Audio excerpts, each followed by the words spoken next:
Buenos días, Winnie. Buenos días, Michael. Buenos días, profesor. Vamos a dar inicio entonces a nuestra clase. Habíamos hablado bastante de lo que es la ratificación como una de las formas de conclusión de los tratados internacionales, y decíamos entonces que es una declaración que formula el presidente de la República en un documento ad hoc al tratado mismo, por el cual él aprueba la resolución del Congreso Nacional que acepta el tratado propuesto por el presidente, y en consecuencia es el Estado de Chile quien da cuenta de que se compromete y se obliga a cumplir las obligaciones contraídas en el tratado, y una vez efectuado el canje de los documentos o su registro, entonces el presidente dicta el decreto supremo que ordena promulgarlo y publicarlo como ley de la República. Así entonces, las ratificaciones de los tratados son, primero, trámites internos de los estados, y cada estado dispone de uno o más métodos para cumplir con el trámite de la ratificación. El canje de instrumentos, lo veremos entonces, es también un acto formal por el cual en el derecho internacional los estados contratantes, en los tratados de carácter bilateral, hacen un acto por el cual uno y otro suscriben un determinada acta que luego se intercambian, y es lo que normalmente ustedes han visto en los actos protocolares que tienen revestido de esta solemnidad. La ratificación, y así lo dice el artículo 2 del Tratado de Viena sobre Derecho de los Tratados, tiene un símil también con la adhesión o con la aceptación o aprobación. ¿Qué es la adhesión? La adhesión entonces es un acto jurídico por el cual un Estado que vaya a ser parte de un tratado del cual no es signatario expresa esta declaración, y por la cual entonces acepta los términos del tratado y se incorpora a él en virtud de un tratado que así lo dispone y permite. Vale decir, entre adhesión y ratificación, no obstante que son un símil para dar conclusión a un proceso de negociación de un tratado internacional, ustedes ven que tienen manifiestas realidades distintas, y en consecuencia tienen también situaciones jurídicas distintas. Con las definiciones que di de ratificación y de adhesión, más lo que ustedes han leído en los textos sugeridos como textos de este curso, logran dimensionar una diferencia o varias entre adhesión y ratificación.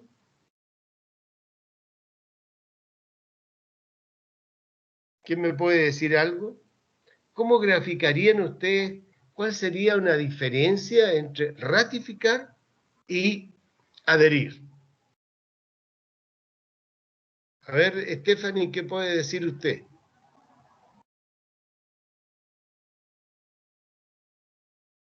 La verdad, en cuanto a las diferencias, todavía no me queda muy claro, solamente entiendo que tienen, el aspecto en común que tienen es que, o sea, la adhesión tiene los mismos efectos jurídicos que la ratificación, Ya. pero en cuanto a las Ojo, diferencias, no sé. sí, siga nomás, Stephanie. No, eso nomás era, ya terminé. Ya.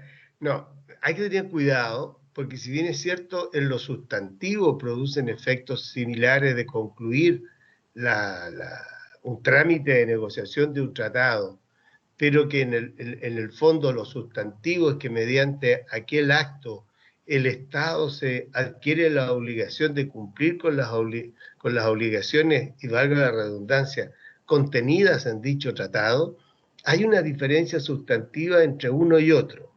A ver, Winnie, ¿usted puede aportar algo a esa búsqueda de una diferencia entre uno y otro?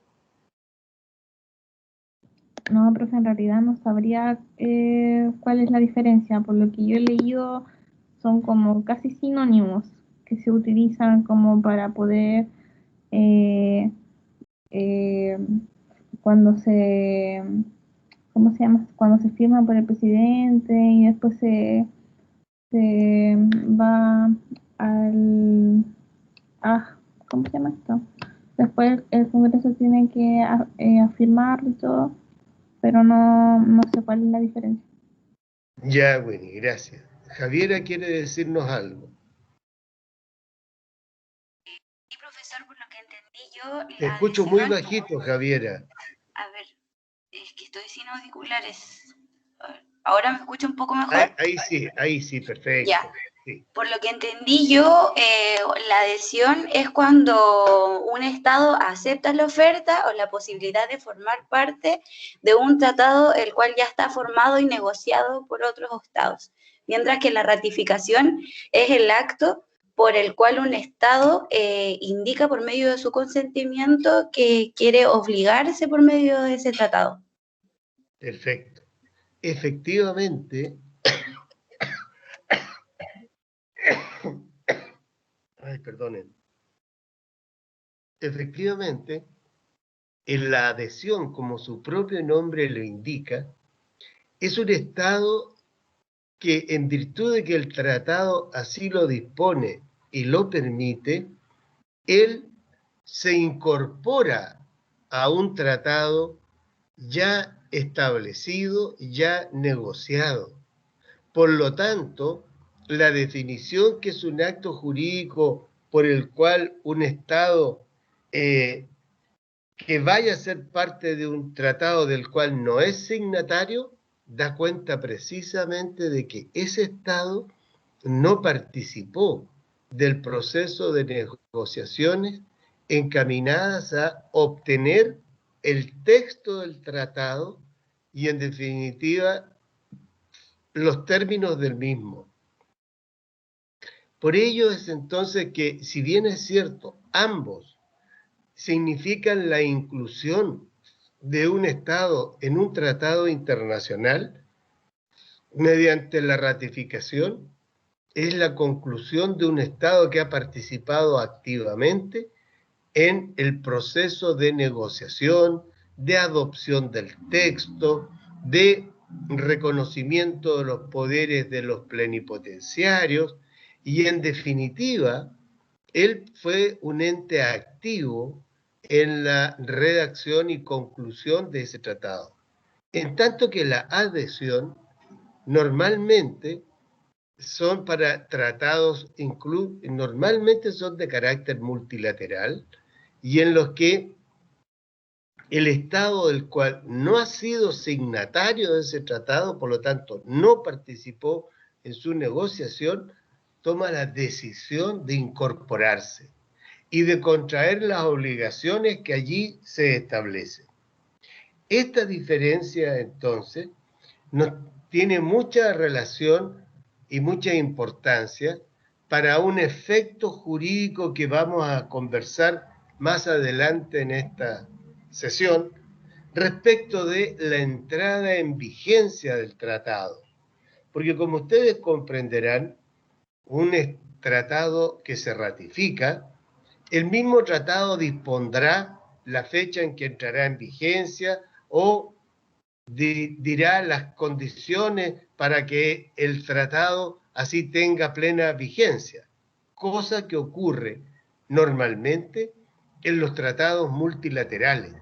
Por ejemplo, se establece que el texto del tratado o del acuerdo de la Asamblea, imagínense ustedes, ni más ni menos que la Constitución de Naciones Unidas, un acto multilateral que tiene su razón de ser parte en San Francisco, allí se reúnen, y entonces pueden establecer que ese tratado entrará en vigor desde que se deposite, lo que ocurre, si mal no recuerdo, con el tratado sobre el Tribunal Penal Internacional, el Tratado de Roma, una vez que se deposite la adhesión número 35. Vale decir, cuando 35 estados toman la decisión de formar parte de ese tratado.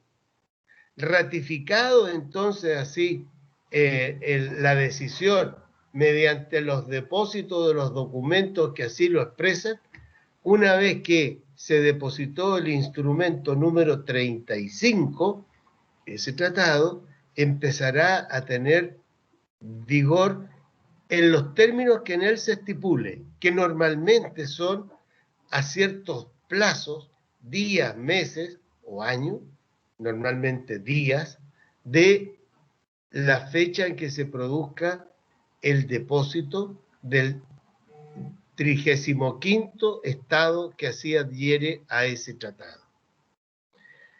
Entonces, si bien es cierto el efecto jurídico de fondo, sustantivo, que es el obligarse un Estado en los términos que dispone el tratado, el aspecto formal de la entrada en vigor del tratado y en consecuencia de la exigibilidad de las obligaciones allí contraídas, va a depender, entre otros factores, de los términos que estoy señalando.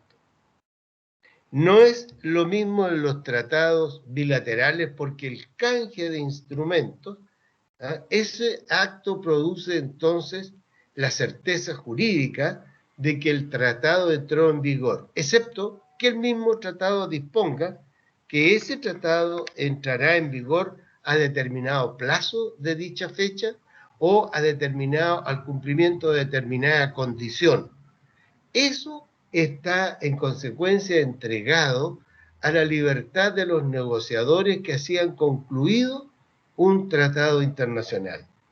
Ustedes, si bien es cierto, están en un símil de lo que es un tercer año en la escuela, y por lo que he estado escuchando en clases anteriores, no todos han hecho uso del ius postulandis. Ustedes saben que los contratos normales, habituales, entre dos o más ciudadanos, tienen también un proceso de, primero, o de oferta y de aceptación de la oferta, de negociación de los términos del contrato y, en definitiva, de la suscripción del contrato, y para los efectos internos nacionales, entonces ese contrato entra en vigor desde la fecha que se suscribe. No obstante, ustedes deben haber visto o escuchado contratos que también tienen una entrada en vigor diferida. Por ejemplo, un contrato de muy común ocurrencia, que es el contrato de arriendo, puede tener la fecha de hoy, 27 de mayo, sin embargo puede establecer que el arriendo propiamente tal entrará en rigor y en vigencia el día 1 de junio. Esas diferencias en el plano internacional, y no obstante que las partes contratantes son estados-nación, tienen los mismos efectos y producen las mismas consecuencias jurídicas. Vale decir, así como el arrendatario se obligó a las obligaciones propias del contrato de arriendo y el arrendador también, no es menos cierto que el arrendatario no podrá hacer uso del bien arrendado sino solo a partir de una fecha posterior a la firma del contrato. En materia de derecho internacional, en virtud de los principios de, por una parte, libertad para contratar, y segundo, la buena fe de las actuaciones en los actos y contratos que se celebran en el ámbito internacional, tienen todas las partes esas mismas facultades. Así entonces, vemos que ratificación y adhesión van en ese sentido tomados de la mano en los efectos sustantivos de lo que respecta a las obligaciones adquiridas en el tratado respectivo, las que por lo demás, en virtud del principio pacta sunt servanda, deberán cumplirse y siempre de buena fe. Esto, que aparenta ser de manera extremadamente clara, como todas las cosas, tiene también distintas interpretaciones. Y de hecho, si ustedes recuerdan, yo les pedí que leyeran el Tratado de Paz y Amistad con Bolivia del año 1904. Y allí ustedes a la lectura se dan cuenta del sinnúmero de obligaciones contraídas tanto por Chile como por Bolivia. Ambos delimitan fronteras, ambos establecen compensaciones que debe hacer Chile respecto de Bolivia, la forma en que deben cumplirse, hasta la moneda en la cual deberán cumplirse dichas obligaciones. En consecuencia, los principios que hemos hablado rigen. No obstante eso, y dado de que Bolivia perdió el derecho a administrar el territorio marítimo comprendido en los terrenos que se le entregaron en virtud del Tratado de 1866, suscrito entre Chile y Bolivia, siempre ha continuado reclamando su pretensión, que es la pretensión de tener una salida soberana al Océano Pacífico. Y por ello es que después de haber cambiado las argumentaciones dadas desde el inicio hasta la formulación de su libelo en la Corte Internacional de Justicia de La Haya, invocó la obligatoriedad para Chile de negociar de buena fe una salida soberana al Océano Pacífico. Dicha cuestión se basaba en que durante el periodo entre el año 1904 y la formulación de la demanda en dicha corte, en diferentes instancias, lugares y situaciones, sean los presidentes de la República de Chile, los ministros de Relaciones Exteriores u otras autoridades estatales, habrían manifestado la intención o voluntad de llegar a un acuerdo con Bolivia y zanjar o solucionar el tema de su aspiración marítima boliviana. En contrapartida a ello, Chile siempre argumentó que dichas expresiones, manifestaciones verbales por lo general, eran producto de conversaciones y de labores diplomáticas, conducentes a tratar de encontrar mejor fórmulas de solución o mejores fórmulas de entendimiento diplomático entre un Estado y el otro. Cuestión que en definitiva la misma Corte así ratificó y entonces desechó esta petición formulada por Bolivia respecto de esta supuesta obligación de Chile de negociar de buena fe una salida soberana al mar. Vale decir, y esto es muy importante, cuando Bolivia, mediante su ministro plenipotenciario, acreditado ante el Estado de Chile, suscribe en el Tratado de Paz y Amistad de 1904, sus poderes estaban plenamente acorde con las facultades y disposiciones para que Bolivia y Chile se obligaran recíprocamente en ese tratado internacional.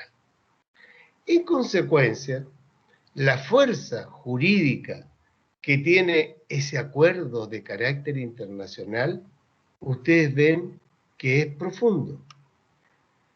Y por lo tanto, tanto los contenidos que se debaten, discuten y se acuerdan en un proceso de negociación de un tratado internacional va a depender de la calidad, pericia y también competencias que tengan los equipos negociadores.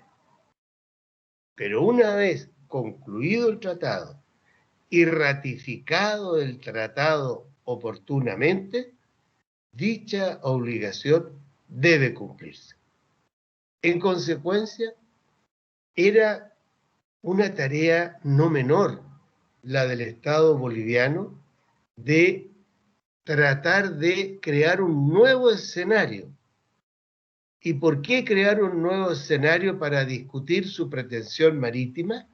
Por cuanto, en virtud de la adscripción al Pacto de Bogotá, por el cual Chile y Bolivia y otros países latinoamericanos establecieron que las disputas entre los miembros de este pacto que no tuviesen una salida o solución diplomática o política, el órgano competente de carácter judicial para resolver ese litigio era la Corte Internacional de Justicia. Pero la competencia de la Corte estaría dada para revisar, para interpretar, para determinar los términos y condiciones de los tratados suscritos con posterioridad al Pacto de Bogotá, vale decir, con posterioridad al año en que dicho acuerdo se adoptó.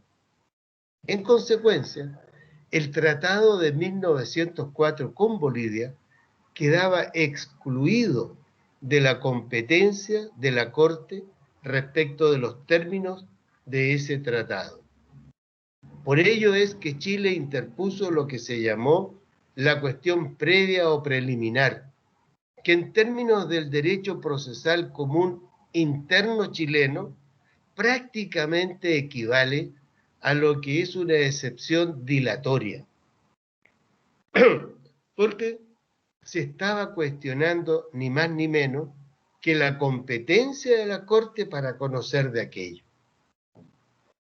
Conocida esta cuestión previa o preliminar, el equipo jurídico boliviano rápidamente retrucó diciendo de que ellos no pretendían revisar el Tratado de 1904, sino que, en virtud de hechos producidos unilateralmente por Chile o en virtud de conversaciones o actos celebrados entre un Estado y otro, se había producido esta obligación de Chile de negociar de buena fe una salida soberana al Pacífico.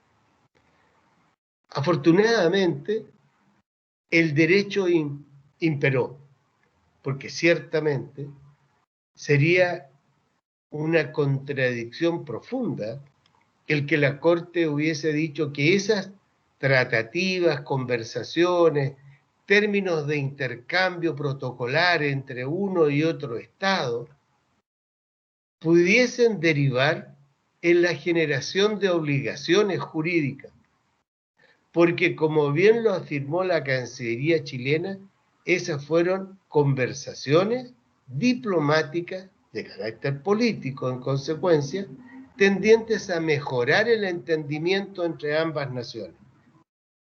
De lo contrario, las negociaciones diplomáticas internacionales habrían quedado sin efecto, habrían terminado desde ya, por cuanto ningún Estado se atrevería a ir a una conversación con un Estado con el cual potencialmente pueda llegar a tener un conflicto jurídico, si esas opiniones vertidas en esas reuniones le pudiesen significar la creación de una obligación jurídica internacional. Piensen ustedes que en estos días, ayer andaba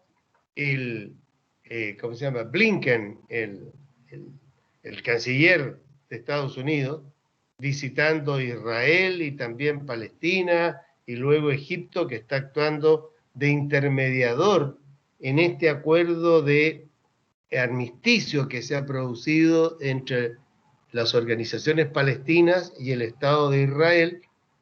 Ellos llaman el Estado palestino y el Estado de Israel respecto de los conflictos bélicos ocurridos en la Franja de Gaza. ustedes comprenderán que en esas conversaciones, en las cuales actúa ya no solo un mediador formal, como es Egipto, sino que también se introduce el canciller americano, que tendrá algún grado de influencia entre las partes en conflicto, con unos más, con otros menos. Ustedes comprenderán que la inhibición para emitir opiniones en esas conversaciones sería absoluta si la Corte de Justicia de La Haya hubiese aceptado la tesis boliviana. Pues bien, pero ello entonces nos explica que los procesos de negociación y las formas en que los estados suscriben un tratado, se adhieren a él, aprueban una determinada resolución, que es lo que ocurre cuando en un organismo internacional se dicta una resolución o acuerdo y un estado aprueba los términos de ella y se obliga en consecuencia a actuar concordancia con lo establecido, tienen efectos jurídicos, eso sí, similares, por cuanto allí se genera la obligación jurídica de carácter internacional. Pues bien, la adhesión, al igual que la ratificación, puede ser imperfecta. ¿Cuándo es imperfecta? Vamos a leer. ¿Alguno de ustedes tiene a la vista el Tratado de Viena o Convención de Viena sobre Derecho de los Tratados? Para que por favor lea el artículo 15. Sí, profesor, yo la tengo aquí. Creo que... Gabriela, por favor, léalo. Ya.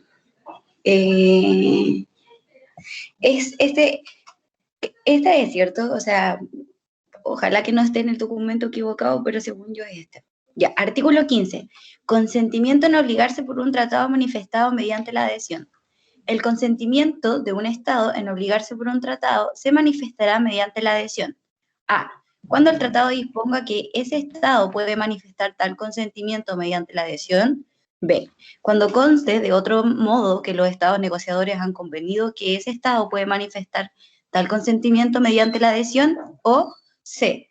Cuando todas las partes hayan convenido ulteriormente que ese Estado puede manifestar tal consentimiento mediante la adhesión. Perfecto. Ustedes ven que allí esta convención estableció 3 situaciones. Podemos resumir para saber cómo es que opera la adhesión. Los términos literales del artículo 15 son bastante claros y precisos. A ver.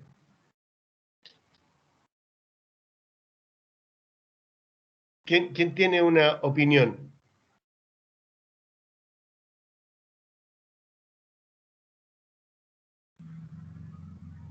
A ver, se incorporó hace un rato doña Kelly Hidalgo. Kelly, ¿qué piensa usted de este artículo en relación a lo que estamos hablando?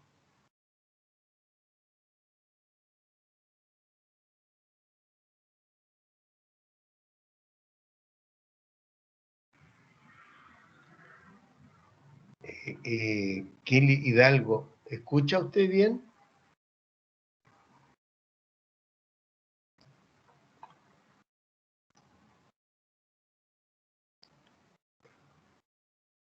Algo quiere decir.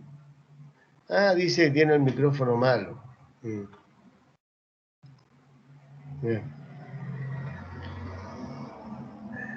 Yo les sugiero que para que, por lo menos mis clases, traten de tener un equipo que el micrófono les sirva para comunicarse, porque el día de mañana, cuando estén ejerciendo la profesión, no van a poder decirle al juez o al tribunal, oiga, tengo malo el micrófono. Hay que tener esa precaución. Yo los invito a saber. Doña Winnie, ¿qué piensa usted del artículo 15 de la Convención de Viena?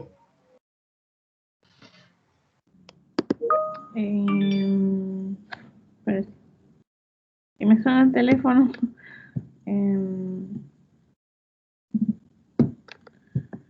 Es Es que en realidad no lo he leído con detenimiento. ¿Me puede dar unos 5 minutos y le hago la...?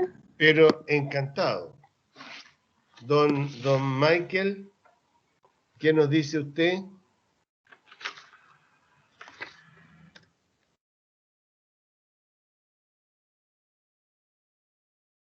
Don Michael, ¿tiene algo usted que aportar a esta conversación?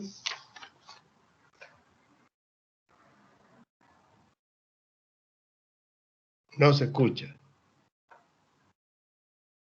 Y doña Stephanie, a ver, doña Javiera está levantando la mano.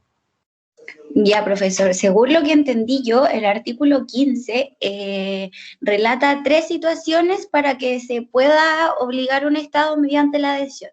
La primera de ellas la encontramos cuando el mismo tratado disponga que se puede adherir, o sea, que el consentimiento de adherirse es por la adhesión.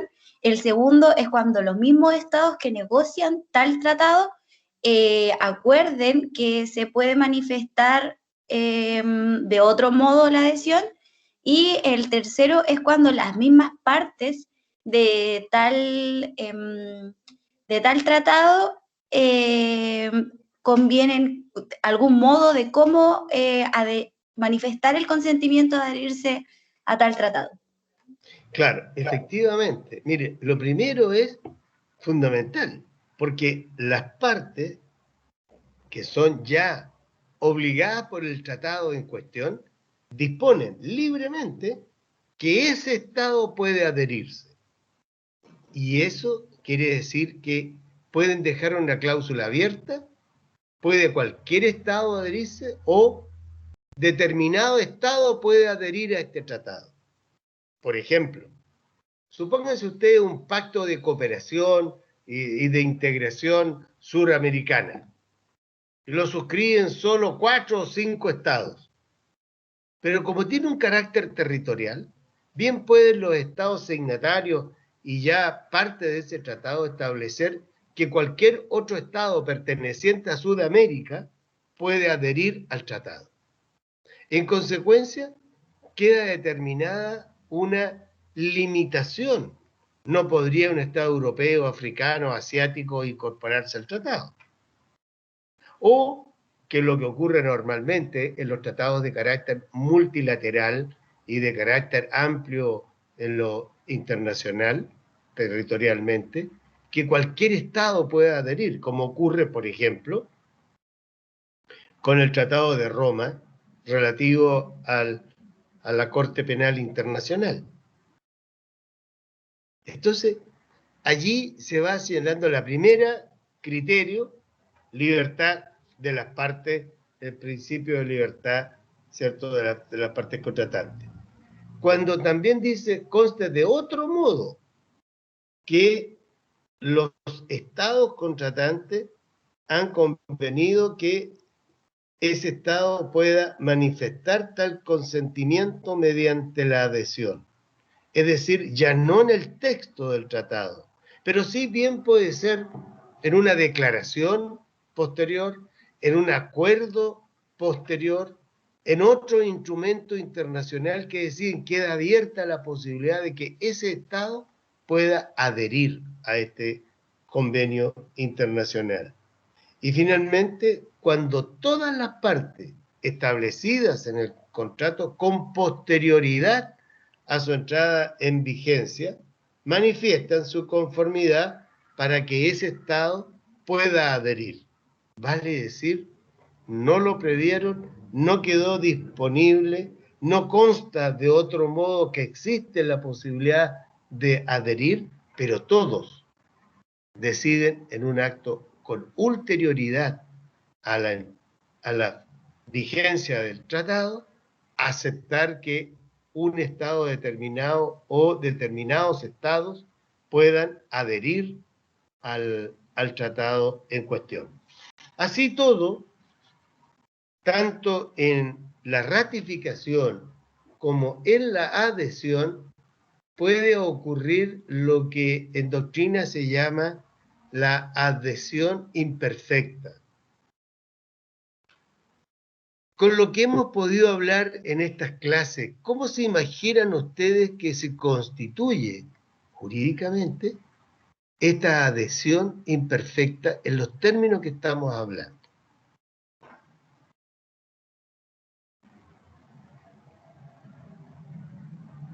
A ver, rápidamente van buscando el libro porque no lo leyeron antes.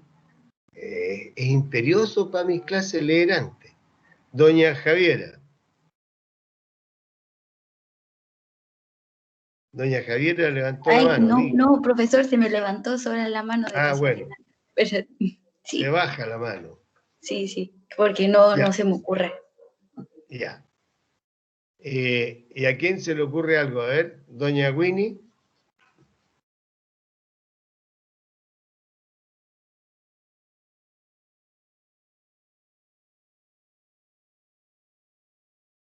Doña Winnie, ¿tiene algo que decirnos?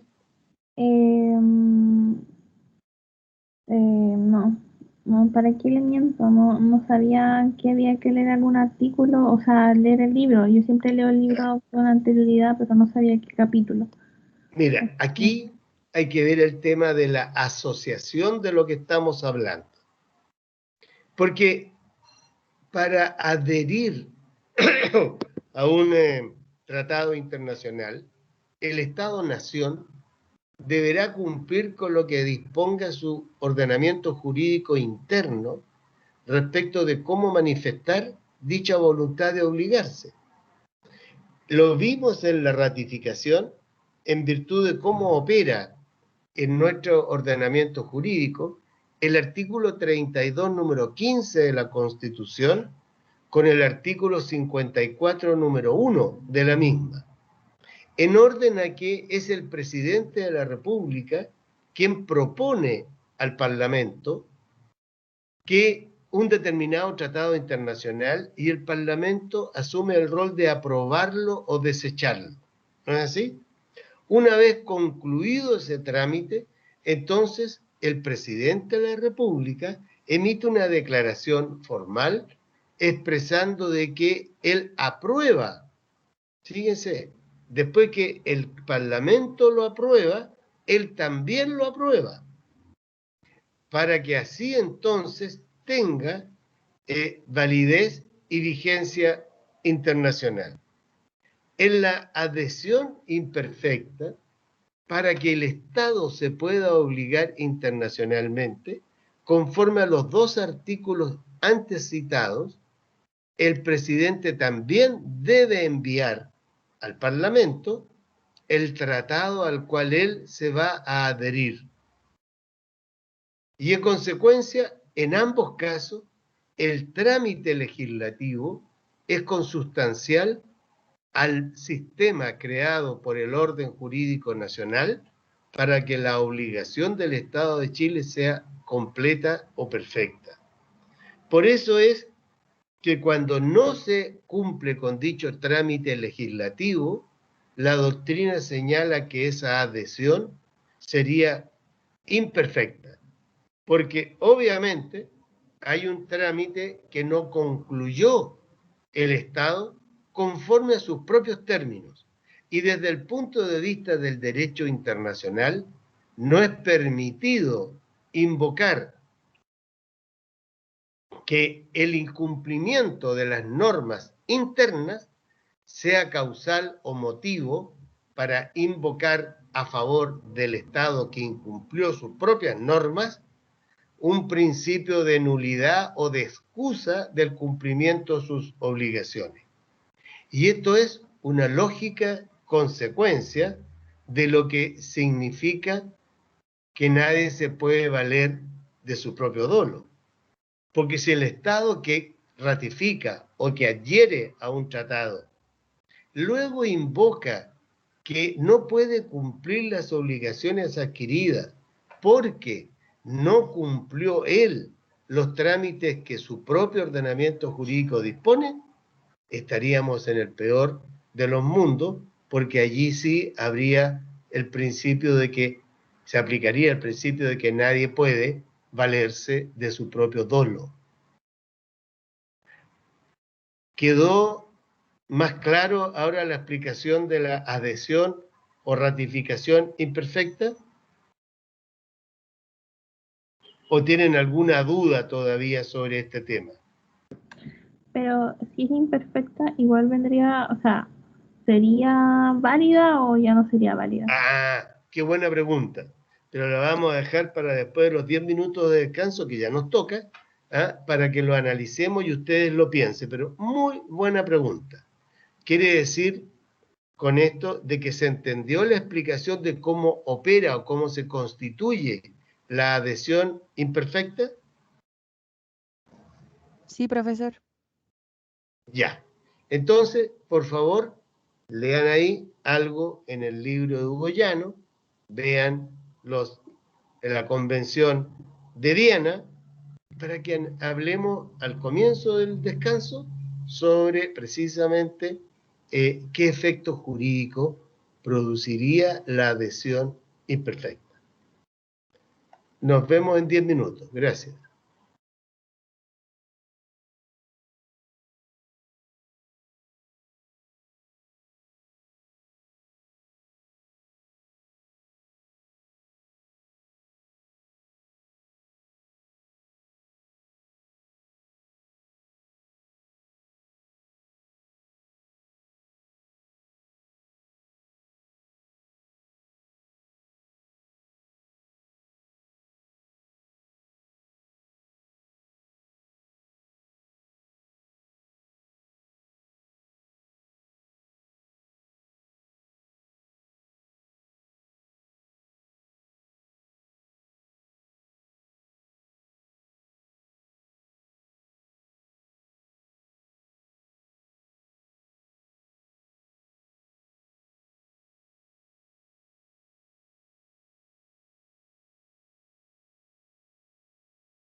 Bien, regresamos a nuestra clase de hoy.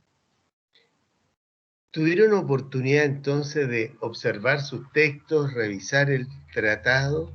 ¿Qué me pueden decir de lo que observaron o pudieron leer en este breve descanso?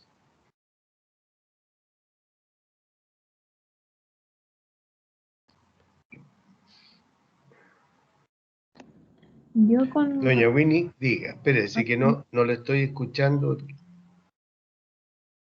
Ahí Ya. sí, ahí le escucho.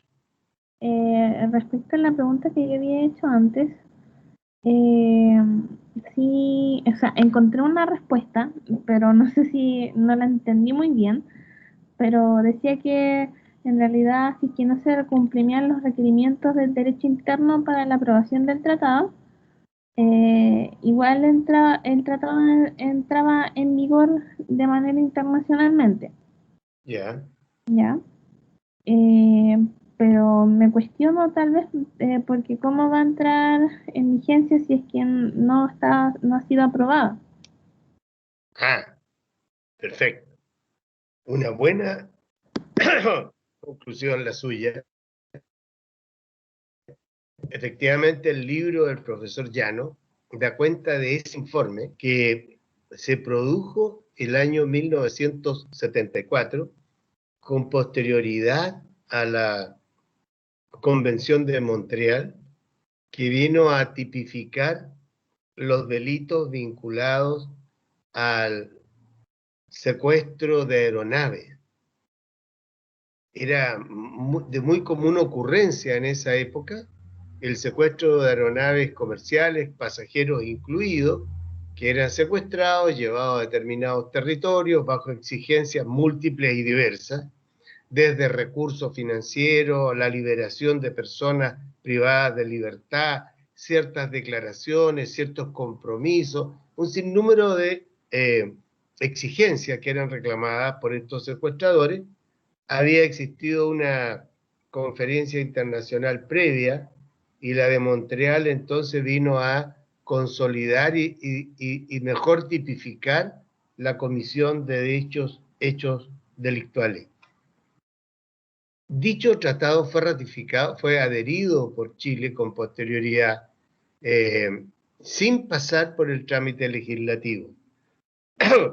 Y lo que usted dice es cierto por cuanto el informe de la Dirección Jurídica de la Cancillería chilena advierte de que, habiéndose efectuado el canje de instrumentos o depositada la ratificación o adhesión o registrado el tratado, nacía para el Estado, en este caso el Estado de Chile, la obligación internacional de cumplir con las obligaciones adquiridas.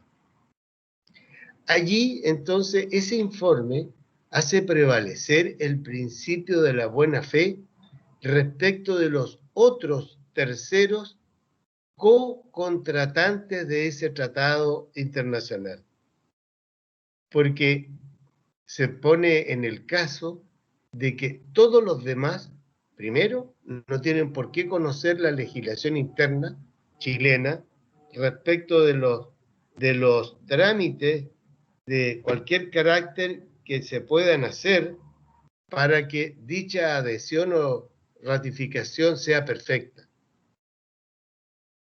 Y por lo tanto hace prevalecer el principio de la buena fe internacional para que así entonces el Estado de Chile se obligue.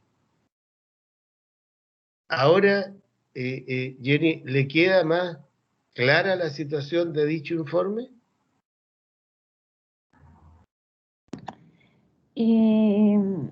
Un poco, no totalmente, porque igual siento que, o sea, por lo aprendido no me cuesta.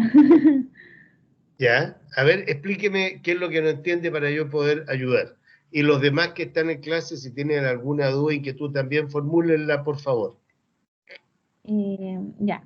Primero, usted habló sobre el principio de la buena fe de los otros terceros del Tratado Internacional, ¿ya? Entonces, eso como ellos desconocen del derecho interno de Chile, en este caso. ¿Sí? Entonces, ellos dan cuenta de que en realidad Chile sí se ratificó el tratado, Ajá. pero para ellos. Pero para nosotros en nuestro derecho interno, ¿habría algún conflicto? Ah, buena pregunta también, por cuanto es distinta la situación. Si usted deposita la adhesión en los términos establecidos en el tratado, ese principio de buena fe opera por cuanto sostiene ese informe de la Dirección Jurídica de la Cancillería, de que se habría cumplido con el hecho de poner en conocimiento de los otros estados que Chile adquiría esas obligaciones. Y por lo tanto, los otros estados estaban en condiciones de exigir del Estado de Chile el cumplimiento de las mismas. Hay allí entonces un argumento jurídico de fondo que está fundado en el principio de la buena fe y en el hecho, que es un hecho, el que no tienen por qué los demás saber si ese documento cumplió o no con todos los trámites de internos que la legislación nacional de Chile le impone para esa situación. Por ello es que entonces se dice la Cancillería opera en la obligación de cumplir a su vez, los compromisos y obligaciones adquiridos en ese tratado. ¿Te fijas? Sí, pero eso no le daría una cierta libertad, por así, al presidente de adscribir a ciertos tratados. Bueno, ahí vamos a tener que repasar entonces lo que hablamos de los llamados tratados administrativos. Para dilucidar lo que usted plantea, Winnie, no sé si usted u otro tenga la Constitución a mano para que lea el artículo 24 de la Constitución. Aquí lo tengo. Dice, el gobierno y la administración del Estado corresponden al presidente de la República, quien es el jefe de Estado. Su autoridad se extiende a todo cuando tiene por objeto la conservación del orden público en el interior y la seguridad externa de la República, de acuerdo con la Constitución y las leyes. El Ah, 21 mira, que ya. No, eso incluso ya es la cuenta pública que tiene que rendir prontamente el presidente, ¿no? Porque Ujú. ahora se cambió para el 1 de junio. Pero mire que el segundo inciso del artículo 24, por favor, repítelo. Su autoridad se extiende a todo cuanto tiene por objeto la observación del orden público en el interior y la seguridad externa de la República, No termina ahí, po. ¿no? De acuerdo con la Claro, Constitución. hay una coma, perdón. O sea, de acuerdo con la Constitución y las leyes. Ah, perfecto. Entonces, aquí hay un punto bien relevante, pero en todo caso, dicha discusión jurídica sería, como usted bien señaló, para ver los efectos internos que se producirían en Chile mediante dicha adhesión. Porque objetivamente, dicha adhesión, al no cumplir con el trámite legislativo previsto en la Constitución, si es que así fuera el caso, estaría entonces en la imposibilidad de dictarse el decreto supremo que promulgue y publique el tratado internacional. Y en consecuencia no sería ley en la República de Chile. ¿No es así? Pero, y eso es lo que sostiene el informe, no puede afectar los compromisos internacionalmente adquiridos por Chile, dado que efectuó el depósito de la adhesión y por lo tanto comunicó en el orden internacional el compromiso y el honor de cumplir las obligaciones allí adquiridas. Pero, se fija, Entonces, eso es bien relevante para poder determinar el efecto que allí se produce. Tengo que hacer todo un aro porque aquí habla doña Kelly, que está escribiendo, se lo agradezco, dice, disculpe, ¿por qué se debe dar cuenta al país del estado administrativo y político en fecha 21 de mayo? Ya. A ver, a mí me complica contestar todas las veces que ustedes escriban en el chat, porque yo tengo la primera obligación de poder impartir la clase para todos. Sin embargo, la pregunta es importante. En primer lugar, le debo señalar, Kelly, de que el texto de su constitución está un poco atrasado, porque eso se modificó a raíz de la coincidencia del 21 de mayo con el acto protocolar propio del combate naval de Iquique, con la cuenta pública que debe dar el presidente a la nación.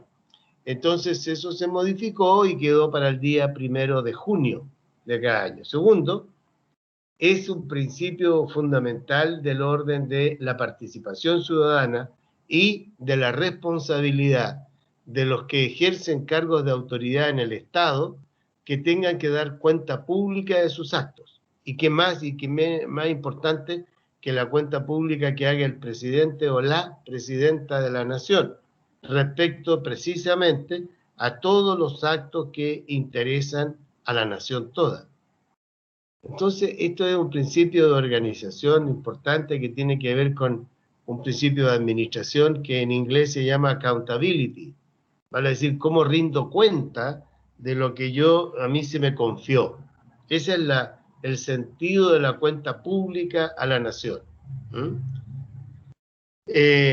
Volvamos a lo que estábamos hablando con Winnie. ¿Podrías tú, Winnie, resumir en definitiva qué es lo que aún no te queda claro en lo que hemos hablado respecto de la adhesión imperfecta y de los efectos jurídicos que ella produce? O sea, ahora me queda un poco más claro, pero sigo con el mismo problema del derecho interno, porque se supondría que no sería ley. Exacto. Entonces, o sea, ya, para nosotros como Chile, como país, tendríamos que cumplir con el acuerdo internacional, pero ¿cómo lo cumplimos si ya no es ley? Bueno, aquí viene un distingo fundamental, porque si bien es cierto, Chile tiene la obligación de cumplir ese tratado, será responsabilidad del Estado de Chile volver al cauce del Estado del Derecho. Pero no es una responsabilidad internacional producir aquello. En consecuencia, el presidente, no se olvide usted que el año 74, pues, había un golpe de Estado, no había poder legislativo, había una Corte Suprema de Justicia que era absolutamente proclive a la instalación del gobierno de facto.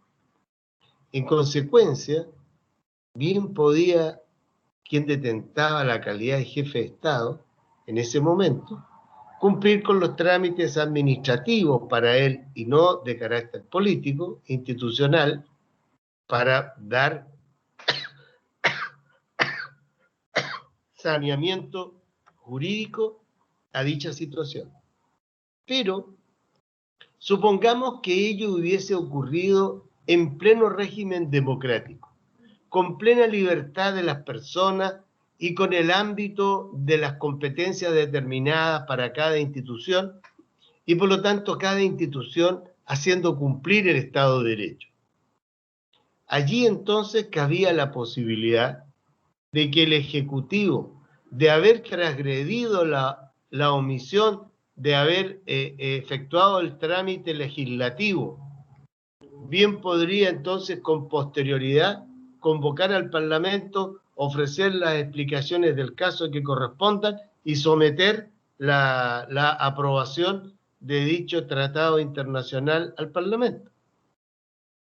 Distinto sería si el Parlamento lo rechazara o si el Parlamento lo aprueba, porque allí entonces nacerán otras situaciones jurídicas también que podrían obligar al Estado de Chile, por ejemplo, si el Parlamento, cometido el error de no haber sometido dicha adhesión al tratado al trámite legislativo, lo sanea estableciendo de que efectivamente el Senado aprueba los términos de dicho tratado, se zanja la situación en el plano interno, porque a continuación el presidente de la República podrá dictar el decreto supremo pertinente. Pero supongamos el caso más complejo, que el Parlamento rechazara la propuesta de tratado que el presidente de la República, haciendo caso omiso a lo que dispone el artículo 54, número 1, adhiere o ratifica dicho tratado.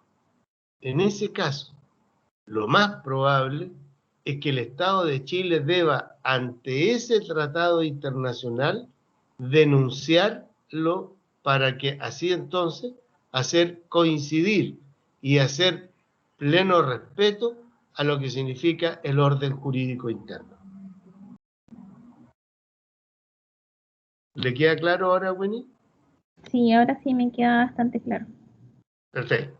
Es fundamental en lo que estamos hablando siempre tener una dimensión de los efectos jurídicos que se producen en el plano internacional, vale decir, de la relación del Estado de Chile con los demás estados parte de la comunidad internacional o parte de un determinado tratado, con lo que significan los efectos jurídicos en el orden interno y de la búsqueda o formas de solución de dichos conflictos que se puedan generar. Pero cuando analizamos, y usted misma leyó, si mal no recuerdo, o su anterior compañera, el artículo 24 de la Constitución, en lo que respecta a esta clase, tenía sumo interés en destacar los efectos que señala este artículo, particularmente en su inciso primero y segundo, porque allí establece entonces que al presidente de la República le corresponde el gobierno y la administración del Estado. Fíjense que no es menor. Como este es un Estado unitario, recae entonces en el presidente de la República dos cualidades que son características de un Estado de Derecho. El presidente de la República detenta su cargo y por lo tanto es jefe de gobierno. Pero al mismo tiempo, el presidente de la República es el jefe del Estado. Ocurre que en un régimen que no sea presidencial como este, y en un Estado que no sea unitario también como este, el régimen de gobierno cambiará de presidencial a parlamentario o semiparlamentario, en cuyos casos en estos dos últimos regímenes de gobierno, el presidente de la República posee solo la calidad de jefe de Estado. Quien es el jefe de gobierno normalmente es un primer ministro, quien actuando en dicha calidad conduce la condición de la administración del Estado en su calidad de jefe de gobierno. Por ello es que ustedes han visto en la prensa que en España, por ejemplo, de repente no hay acuerdo, no se producen las mayorías parlamentarias para que una determinada persona ejerza el cargo y rango de primer ministro. Y en consecuencia, la situación de la jefatura del gobierno quedará acéfala en suspenso por el periodo mientras el Congreso logra tener una mayoría parlamentaria que le ofrezca al jefe de Estado presidente de la República la certeza de que los proyectos de ley que el jefe de Estado envíe al Parlamento van a ser tramitados y aprobados por el Parlamento porque adhiere al presidente de la República en cuanto tal. Ese es precisamente el punto que hoy tenemos en discordia entre presidente de la República y Congreso Nacional. Cuestión que no es menor ni es la primera vez que ocurre, por el contrario. Desde el año 1990 en adelante, yo diría hasta el segundo mandato de la presidenta Bachelet, los gobiernos, particularmente de la antigua Concertación, nunca tuvieron mayoría parlamentaria. Hasta el 2005, entre otras medidas, porque en el Senado habían 9 senadores designados, que no habían sido elegidos por nadie, sino que designados, appointed, se dice en inglés, apuntados, ¿cierto? Señalados por alguno de los órganos que la propia Constitución establecía. Y entonces esos 9 senadores provenían de ex comandantes en jefe de las Fuerzas Armadas, ya tenía 4, de ex ministros de la Corte Suprema, de ex Contralores General de la República, de ex rectores de universidad. Dicho orden institucional, entonces, no tenía estas posibilidad de que el presidente de la República tuviese la mayoría parlamentaria para que le aprobasen sus proyectos de ley. Y entonces, claro, hubo proyectos de ley muy importantes, entre otros, para nuestra propia región. Cuando en 2003 el presidente Lagos envió el proyecto de ley de royalty minero, no es lo que terminó, porque precisamente la oposición a su gobierno, que era mayoría en la Cámara de Diputados, impidió que ese proyecto de ley siquiera se discutiera. Y por lo tanto, no hubo royalty minero. Y por ello es que luego el presidente Lagos, para sortear la dificultad de que un proyecto de ley rechazado en alguna de las cámaras del Parlamento, para volverlo a discutir, se requiere que transcurra un año. Y para evitar ese plazo, entonces creó el impuesto específico a la minería. Y eso es lo que tenemos. Entonces, en ese periodo, el presidente tenía que ejercer la política en el buen sentido de la palabra para provocar los acuerdos necesarios que posibilitaran tener un avance paulatino, lento pero paulatino, lento y paulatino en el avance de las propuestas que ese presidente tenía. Hoy, lejos de tener esa habilidad política para buscar acuerdos, para llegar a tener la posibilidad de tener leyes que favorezcan el bienestar de la ciudadanía, nos hemos encontrado con un poder ejecutivo que está en constante pugna con el Parlamento, y el Parlamento en constante pugna con el presidente, dado que no existe el canal de diálogo político e institucional que permita desarrollar los proyectos de ley que el país necesita. Esta posibilidad o esta política de los acuerdos mínimos comunes, ayer se volvió a entrampar porque la contrapropuesta que hizo el Ejecutivo a la que envió el Parlamento de oposición es muy mínima en relación a los requerimientos que la oposición plantea. ¿Qué camino de solución habrá? Uno tiende a pensar que el gobierno debiese enviar los proyectos de ley, porque esos proyectos de ley son de iniciativa exclusiva del presidente de la República, dado que producen gasto fiscal. Y en consecuencia, acuérdense de las facultades del presidente de la República, en este hiperpresidencialismo que tenemos, solo él puede enviar esos proyectos de ley. Si no los envía, entonces cabe la posibilidad de que un grupo de parlamentarios haga reserva de constitucionalidad y requiera del Tribunal Constitucional la declaración de inconstitucionalidad de dicho proyecto de ley en trámite. Así funciona nuestro Estado de Derecho. El hiperpresidencialismo ha sido un problema dificultoso para América Latina. De hecho, eso es lo que provoca, entre otras cosas, la Guerra Civil de 1891 y el posterior suicidio del presidente Balmaceda, porque ciertamente en ese momento no había un canal institucional que resolviera dicha situación de conflicto. Sin embargo, el parlamentarismo que se crea a partir de la derrota de las fuerzas militares leales al presidente Balmaceda, que dicho sea de paso, dada la cercanía que había con el término de la Guerra del Pacífico, ese mismo ejército había combatido unidos, juntos, en defensa de los intereses nacionales durante los 5 años que duró la Guerra del Pacífico, pero enfrentados a la disyuntiva del conflicto interno, ese ejército se dividió y hubo generales que tomaron distintas posiciones.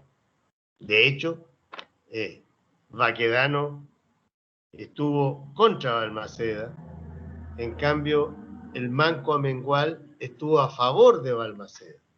Si ustedes tienen la oportunidad de leer un libro novelado, pero muy bien hecho, porque está basado en las cartas que el coronel Varela escribió durante los años de la Guerra del Pacífico y que los recogió un nieto de él, un nieto de quien recibió de Varela sus escritos, que es Guillermo Parvex, periodista, un veterano de 3 guerras, para leer el capítulo de la Guerra Civil, que es muy interesante también para entender el conflicto institucional entre ejecutivo y legislativo. Por ello es que entonces la situación de hoy es compleja. No sé cómo se irá a resolver esta situación. La lógica política indica que es el Ejecutivo quien deberá buscar acuerdos con el Legislativo para tener un proyecto de ley que sea aceptado y, sobre todo, dado que eso incide fuertemente en las restricciones económicas y efectos económicos producidos con ocasión de la pandemia respecto de familias que han quedado cesantes en un número cuantiosísimo en todo el país, tengan entonces la posibilidad de resolver sus temas de subsistencia y de cumplimiento también de obligaciones. Entonces, esta reflexión se dice que en América Latina ha sido tan dada a tener innumerables golpes de Estado, porque el presidencialismo instalado, en la forma que se ha instalado, impide tener mecanismos de resolución de conflictos políticos que permitan mantener la estabilidad institucional del país. Por ello es que, a mi modesto entender, el rol de la presidenta del Senado en cuanto a articuladora de la opinión mayoritaria de parlamentarios de oposición al gobierno actual viene en la práctica, por la vía de los hechos, a constituirse en una primer ministra. Porque es ella la que dialoga con el jefe de Estado, porque es ella la que pone peticiones, porque es ella la que logra el acuerdo de los parlamentarios y ella los representa. Eso es, yo diría, un tema que va a ser parte del debate que la Convención Constitucional va a tener. Y tengo confianza que ese debate va a ser de muy buen nivel y pensando siempre en el mejor interés de Chile.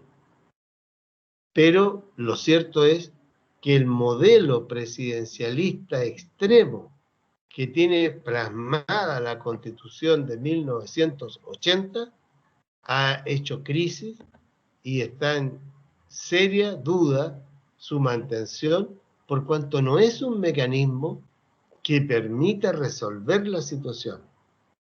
Porque cuando efectivamente los gobiernos de Elwin, Frey, Lagos y Bachelet I negociaron con la entonces oposición, hoy partidos políticos del actual gobierno, tuvieron que morigerar, disminuir y retardar muchas de las conquistas o anhelos o peticiones pendientes en la sociedad chilena, sin ir más lejos, el tema de las pensiones. Entonces, eso hoy día es visto políticamente por sectores que emergen en la vida política, como son los sectores del Frente Amplio y del Partido Comunista, como un gran oprobio a aquellos que condujeron los gobiernos en aquella época. Pero el análisis completo indica que hay que ver cuál era la correlación de fuerzas en ese momento y cuál también fue la actitud que llevó en ese periodo de la transición, como su nombre lo indica, a negociar y transar las pretensiones que se tenían. Hecho esta larga explicación, para entender entonces que los conflictos internos de un Estado-nación no necesariamente pueden afectar la validez jurídica de los acuerdos internacionales adoptados por ese Estado-nación, por cuanto va a primar entonces no solo la buena fe y el principio pacta sunt servanda, sino que además va a primar sobre todo en el país que infringió sus propias normas, pero que contrajo la obligación internacional de hacer honor y compromiso con dicha obligación. Hasta allí vamos a quedar hoy porque nos sorprendió la hora respecto de las posibilidades y de cómo el presidente de la República, en virtud de esta potestad establecida en el artículo 24 de la Constitución, él tiene la prerrogativa de velar por el orden público interno y la seguridad externa de la República, de acuerdo con la Constitución y las leyes. Estas últimas dos palabras son muy relevantes porque hay un informe jurídico de la Cancillería respecto de los llamados tratados administrativos, vale decir, aquellos acuerdos internacionales que solo suscribe el presidente de la República en virtud de esta potestad reglamentaria y que ciertamente no son enviados al Parlamento para su trámite de aprobación o desecho. Y sin embargo son válidos, precisamente, dice ese informe jurídico, porque la facultad o prerrogativa del presidente de la República es amplia, excepto que el presidente de la República no puede transgredir ni la Constitución ni el texto de ley expresa. Allí entonces tenemos la prerrogativa y al mismo tiempo el límite, asegurando el cumplimiento del Estado de Derecho. Tiene la facultad de firmar tratados administrativos, que son múltiples, pero también no podrá ir jamás ni contra la Constitución ni contra texto expreso de ley. ¿Alguna inquietud o pregunta en lo que hemos hablado? Parece que no. Bien. ¿Alguna duda de lo que hablamos? ¿Le queda claro a usted, Winnie, que formuló varias consultas interesantes? Sí, me quedó todo claro, profesor. Muy gentil, gracias. Doña Kelly está sin micrófono. Don Michael, ¿tiene algo que decir? ¿Alguna duda? No, profe, todo claro. Gracias. Doña Stephanie, ¿alguna duda que formular? Profesor, yo le quería consultar qué texto recomienda usted leer como para estar un poco más interiorizada la próxima clase. Muy bien. por favor, léase el texto del profesor Hugo Llanos, ¿ah? Para que veamos entonces el término de lo que estamos hablando de la ratificación-adhesión y sobre todo la entrada en vigencia de los tratados internacionales. Usted en el índice los va a encontrar casi con esos mismos términos. Ya, profesor, muchas gracias. No hay de qué, bien, que descansen, ya nos vemos el próximo lunes. Que les vaya bien, adiós, Hasta luego, Chao, profesor. profesor, Hasta luego, profe. gracias. adiós.